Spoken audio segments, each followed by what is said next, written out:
U.S. President Donald Trump has signed a sweeping executive order empowering Elon Musk's DOGE to orchestrate massive federal workforce reductions. With Elon Musk by his side, Donald Trump defended the efforts to shrink the federal workforce by identifying government employees who can be laid off and functions that can be eliminated entirely. Take a listen. And we're going to be signing a very important deal today. It's DOGE, and I'm going to ask Elon to tell you a little bit about it and some of the things that we found, which are shocking. Billions and billions of dollars in waste, fraud, and abuse.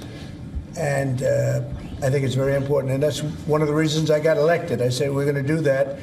Nobody had any idea it was that bad, that sick, and that corrupt. DOGE gains unprecedented authority to slash through federal agencies wielding power to identify and eliminate positions across government's 2.3 million strong civilian workforce. Trump and Musk claim their efficiency drive will uncover a staggering $1 trillion in savings, which marks an astronomical 15% of total federal spending.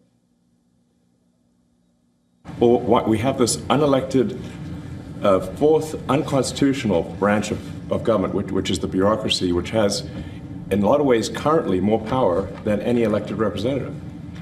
And this is not something that people want. And it's not. It does not match the will of the people. So it's just something we've got to fix. With millions of government jobs on the chopping block, workers' unions have escalated protests in the U.S. Capitol. The Democrats have called Trump's move unacceptable.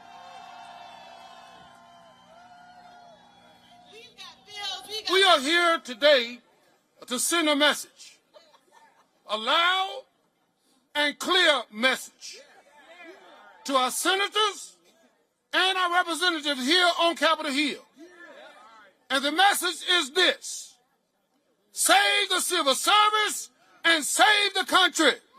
The attack on you, the attack on the civil service is unacceptable, unconscionable, un-American, and we are going to stand with you until each and every one of those unlawful executive orders are fully and completely reversed, buried in the ground, never to rise again. You were called to serve the American people in an American government. And for anyone who's wondering, these jobs are not Republican jobs or Democratic jobs. They're American jobs. They're American jobs. Critics argue the move undermines the stability of government institutions and threatens key public services. Legal challenges are already mounting as DOGE gains wider access to federal payment systems and starts dismantling agencies. In response to the criticism, Musk points to the country's budget deficit that topped $1.8 trillion in the last fiscal year and took aim at the high interest payments on public debt. However, now the Trump administration finds itself on a collision course with the U.S. courts, with federal judges questioning the legality of the White House's cost-cutting measures.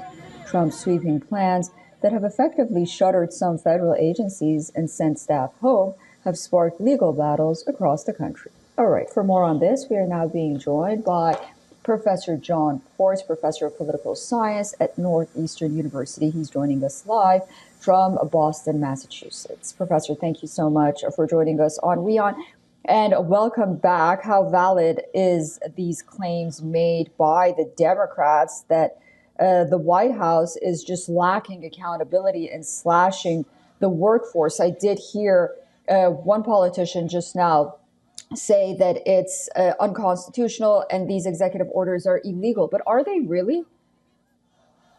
Well, I mean, effectively, the executive orders do have the force of law, but they can be challenged, and that's what's happening.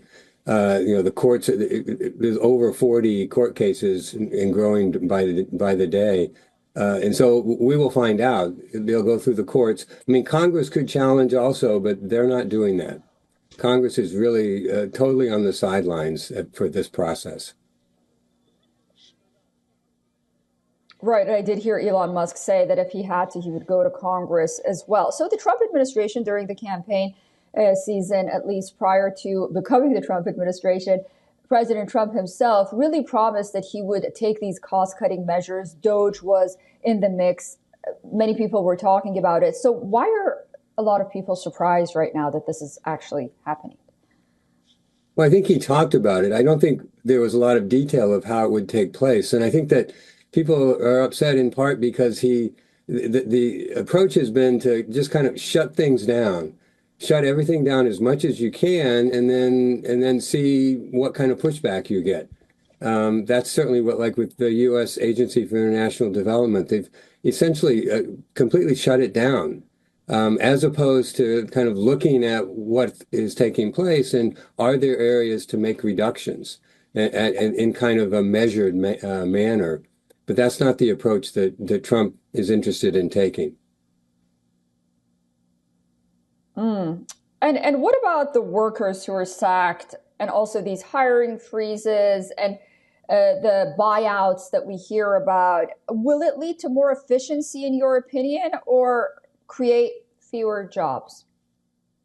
Well, there could be some efficiencies achieved. That's certainly possible. I mean, there are approximately 3 million federal civilian employees. So, would there be ways to reduce and continue with services? Probably. But the thing to also realize is that there's about 3 million federal employees, but that number hasn't changed much for probably the last 40 years. Actually, the federal government does more of its activity through contracts and contracted employees than through federal employees, civilian employees. So it's interesting. Trump is really going after both, trying to reduce the number of federal civilian employees, but also cutting back on contract employees, which is the larger number, actually. Very interesting. Okay, we'll be watching very closely. I know Elon Musk yesterday said that he wants to head to the Pentagon as well, and many analysts believe that's where the real dent will probably happen, if anything, with those Pentagon budgets and whatnot. But I look forward to speaking to you again very soon as we follow this story very closely. Thank you, Professor Forts, for joining us. My pleasure. For all the latest news, download the WION app and subscribe to our YouTube channel.